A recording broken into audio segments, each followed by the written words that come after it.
통제가 심해지잖아? 그럼 남자의 인간관계가 어떻게 될까요? 친구는 그 여자한테 철이 없는 사람이 되는 거야. 그리고 직장 동료는 좀 의심스러운 사람이 되는 거고요. 그래서 남자는 여자한테 의존할 수밖에 없어. 바보 만드는 거야, 어떻게 보면.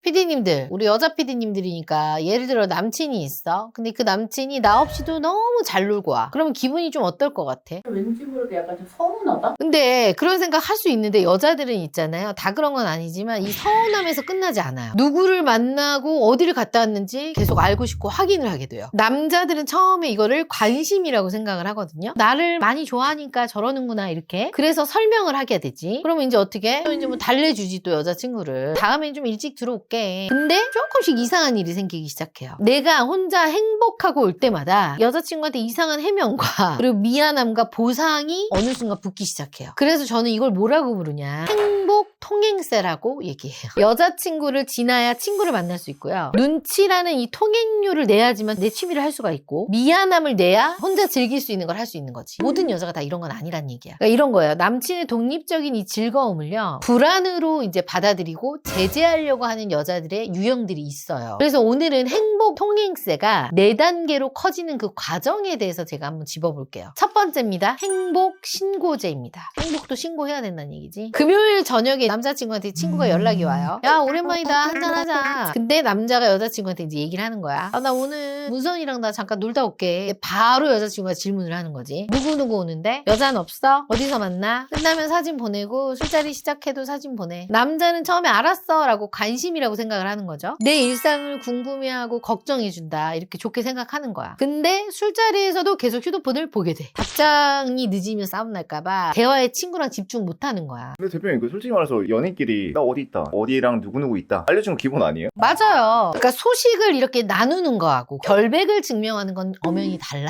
서로 자발적으로 알려주는 거는 공유야. 근데 한쪽만 사진과 실시간으로 답장을 제출해야 되는 거는 보고입니다. 과도한 확인은요, 순간적으로 불안을 낮출 수는 있어. 하지만 반복되잖아. 더 많은 요구로 커질 수가 있는 거죠. 그래서 처음에는 사진 한 장으로 위치 공유가 되고요. 위치 공유가 영상 통화가 되는 거죠. 그러다가 더 심해지면 어플도 까는 분들도 있더라고요. 그래서 가령 이제 이런 질문들을 저한테 해요. 대표님, 저는 이렇게 바람도 피운 적이 없는데 매번 이렇게 왜 증명을 해야 되죠? 그러니까 어떻게 보면 남자는 이 친구를 만나서 3시간을 즐긴 게 아니에요. 3시간 내내 어떻게 보면 무죄를 입증한 거죠. 그래서 저는 항상 사람들한테 이런 분들을 만나고 있으면 이런 얘기를 해줘요. 연애는 소식을 공유한다. 근데 반대로 이 통제는요, 나의 행복을 신고하게 만든다. 명언인데요. 두 번째입니다. 미안함의 가산세입니다. 남자가 이제 모임을 마치고 집에 들어가. 여자친구한테 메시지가 오겠죠? 재밌었겠다. 나는 혼자 있었는데. 나보다 친구들이 더 좋지. 가지 말라고 하지도 않았는데 남자는 바로 이렇게 죄인이 되는 거야. 만약에 여자친구가 이런 메시지를 보내. 그럼 어떤 생각 들어요? 미칠 것 같아요. 숨 막히고. 왜 그런 생각을 하게 되는 거죠? 아니, 가지 말라고 하지도 않았는데 그걸 보면은 괜히 내가 뭔가 죄인 된 느낌이에요. 그러니까 이제 남자는 어떻게 이제 연락을 보내냐. 미안해. 다음 주말에 내가 맛있는 거 살게. 그러니까 좋은 시간을 보냈기 때문에 나는 여자친구한테 또 보상을 해줘야 되는 거야. 그래서 약속 얘기를 먼저 꺼내게 되죠. 근데 여자친구가 서운한 걸 말할 수도 있잖아요. 그것까지 통제라고 하면 너무 한 거 아니에요? 그러니까 감정을 말하는 건 사실 문제가 없어요. 나도 같이 놀고 싶은데 오빠 서운했어. 그러면 나도 같이 놀고 싶었는데 서운했어랑 너가 나를 두고 즐거웠으니까 넌 잘못이야. 이거는 완전히 다른 얘기예요. 앞에는 뭐야? 감정 표현. 서운했어. 뒤는 죄책감의 청구서입니다. 봐봐. 죄책감으로 상대를 딱 움직이잖아? 그런 남자가 스스로 약속을 줄일 수가 있어요. 그럼 다음 모임은 일찍 나오거나 그 다음 모임은 취소를 하거나. 그러니까 직접 내가 대놓고 금지하지 않아도요, 통제와 비슷한 결과가 생길 수 있다는 거예요. 그러니까 대다수의 남자들은 어떻게 보면은 이런 여자친구한테 보상을 해주면서 나의 평화를 사는다고 생각을 하는 거죠. 근데 실제로는 자기의 자유를 어떻게 보면 할부로 넘기고 있는 거야. 그래서 내가 행복한 뒤에 미안함이 따르는 순간요, 추억이 아니라 그거는 과세소득이 됩니다. 이것도 세금이라는 거예요? 세금인 거죠. 세 번째입니다. 취미 보유세입니다. 이거는 친구만의 문제는 아닌 것 같아. 헬스장 가면 이런 말 많이 들을 거예요. 오빠, 나 만날 시간은 없다면서 헬스장 가서 운동은 하는 거야? 게임을 또 키면 이렇게 얘기하지. 결혼할 사람이 언제까지 얘처럼 그렇게 게임만 할 거야? 나하고 통화할 시간은 없다더니 게임할 시간이 있나 봐. 그래서 남자는 이런 말을 들으면 어때요? 한방 언니한테 가면 결혼할 수 있나요? 물론이죠. 1대1로 꼼꼼하게 관리해주고 철저하게 객관화를 할 수 있는 피드백을 주고 매니저가 딱 달라붙어서 어떻게 해야 할지 컨설팅해주는 전문가를 찾아오세요. 한방 언니가 함께 고민하고 도와드리겠습니다.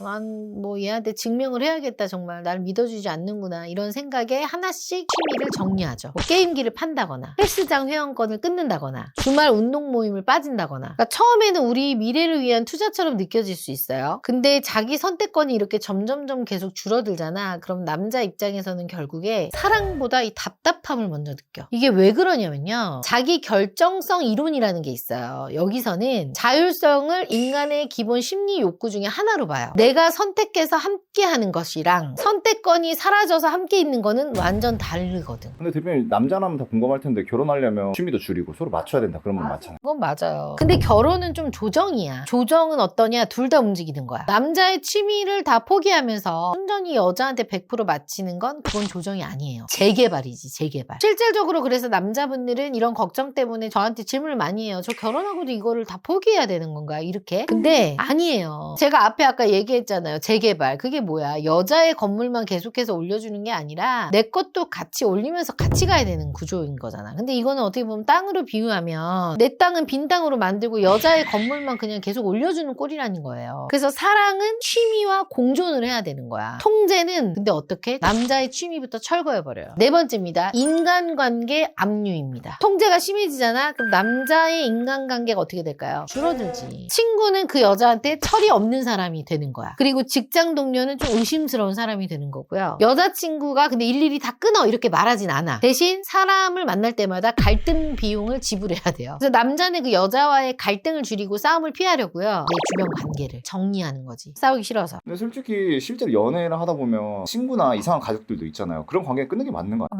맞아요. 문제 행동이 있는 사람과 거리를 두는 거는 경계 설정이야. 근데 내 편이 아니라는 이유로 남자의 인간관계를 전부 적으로 만드는 거 그건 고립입니다. 그러니까 판단 기준은 굉장히 간단해요. 특정 행동을 문제 삼는 건지 아니면 자기 외의 관계를 모두 문제 삼는 건지. 그러니까 주변 사람이 사라지면 남자는 어때? 여자한테 의존할 수밖에 없어. 그러니까 싸워도 털어놓을 친구가 없고요. 관계가 잘못돼도 비교할 기준이 없게 되는 거야. 바보 만드는 거야 어떻게 보면. 가스라이팅 아니에요? 가스라이팅이지. 결국 여자친구가 유일한 위로이자 유일한 판사가 돼버리는 거야. 가령 그 여자와 관계가 끝났다고 해도 이렇게 말이 나올 수 있는 거죠. 헤어지고 나니까 연락할 친구가 한 명도 안 남았어. 그래서 왜 여자랑 만날 때 되면 모든 주변 사람의 관계를 끊는 사람들이 있잖아. 그게 끊는 거예요? 끊어짐을 다. 끊어짐을 당하는 걸 수도 있죠. 그래서 이게 인간관계 압류입니다. 그러니까 남자의 세상을 줄여서 자기의 비중을 키우는 방식인 거죠. 사랑하면 서로의 관계에 깊게 들어가고 싶지. 근데 하지만요. 신고세, 가산세, 보유세, 압류 이렇게 반복되면 남자는 어때? 자기 인생에 사용 허가를 받고 있는 걸 깨닫게 되는 거죠. 피디님 솔직히 여기서 겪어본 거 몇 번이요? 2번하고 4번을 겪었던 것 같습니다. 지금은요? 지금은 행복합니다.